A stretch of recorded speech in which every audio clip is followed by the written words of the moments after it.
Ya, Assalamualaikum warahmatullahi wabarakatuh. Di sini kami dari kelompok satu yang beranggotakan saya sendiri, Adi Mas Mansyah, Azbi, Dimas, dan Alif akan memaparkan tentang pensimulasian dari studi kasus sebuah perusahaan penjualan barang dan jasa. Di sini kami simulasi di sini guna meninjau pertumbuhan konsumen, pendapatan penjualan jasa, dan rasio penjualan barang pada total pendapatan. Dapat dilihat di sini ada beberapa variabel seperti penjualan per konsumen baru, pertumbuhan konsumen, pendapatan penjualan barang, pendapatan penjualan jasa, jasa per konsumen, dan rasio penjualan barang pada total pendapatan. Ya, variabel-variabel ini tentunya saling berpengaruh terhadap variabel lainnya, seperti misalnya di sini ada pendapatan penjualan barang yang dipengaruhi oleh dua faktor yaitu pertumbuhan konsumen dan penjualan per konsumen baru. Lalu pendapatan penjualan jasa yang dipengaruhi oleh konsumen dan jasa per konsumen. Lalu di sini rasio penjualan barang pada total pendapatan dipengaruhi oleh faktor pendapatan penjualan barang dan pendapatan penjualan jasa. Ya, mungkin selanjutnya akan dilanjutkan dan dibahas oleh rekan saya.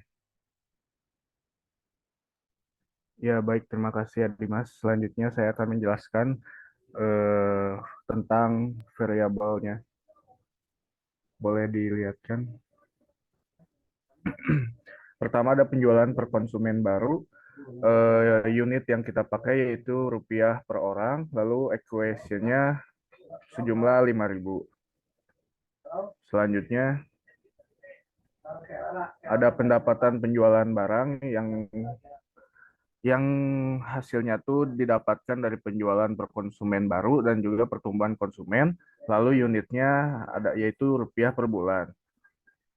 Selanjutnya ada rasio penjualan barang pada total pendapatan yang didapatkan dari hasil pendapatan penjualan barang dan juga pendapatan penjualan jasa. Maka lalu unitnya yaitu persen.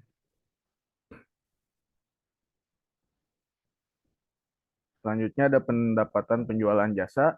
Pendapatan penjualan jasa didapatkan dari variabel konsumen dan variabel jasa per konsumen dengan unit rupiah per bulan. Selanjutnya ada jasa per konsumen dengan unit rupiah per orang dan equationnya 2.000.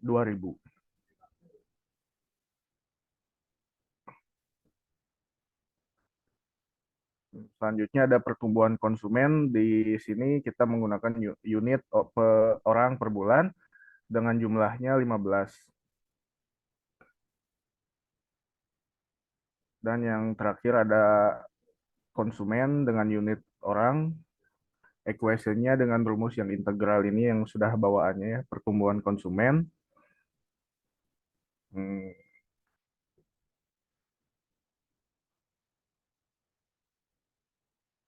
ya, mungkin akan dilanjutkan pada grafik yang akan dijelaskan oleh rekan saya, yaitu Asbi.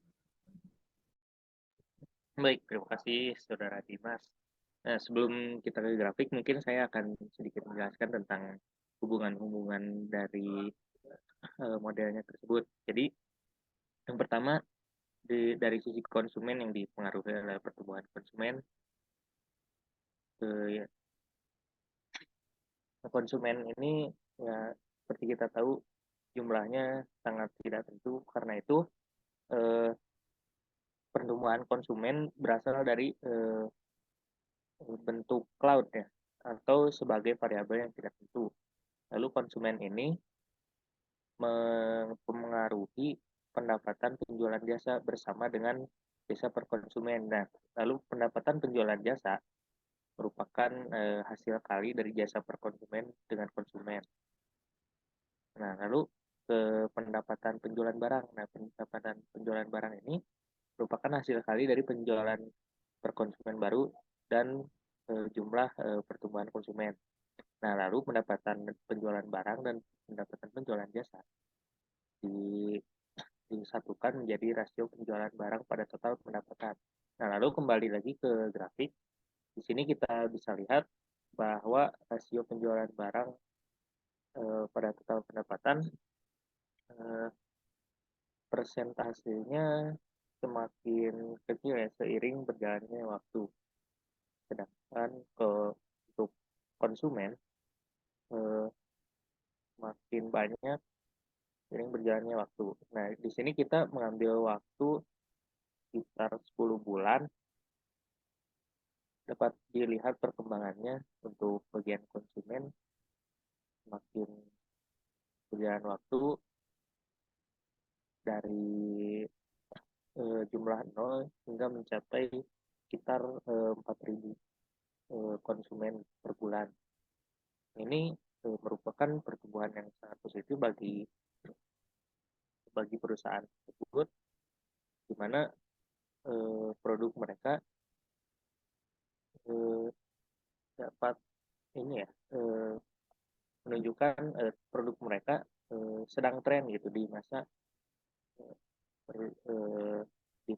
bulan ke-10. Nah, lalu untuk rasio penjualan barangnya sendiri mungkin ini didapatkan dari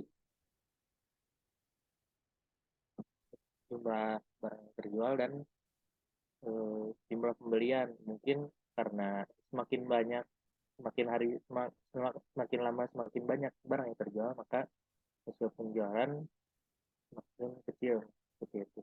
Nah, mungkin sekian penjelasan dari kelompok kami. Mohon maaf bila ada kesalahan. Assalamualaikum warahmatullahi wabarakatuh.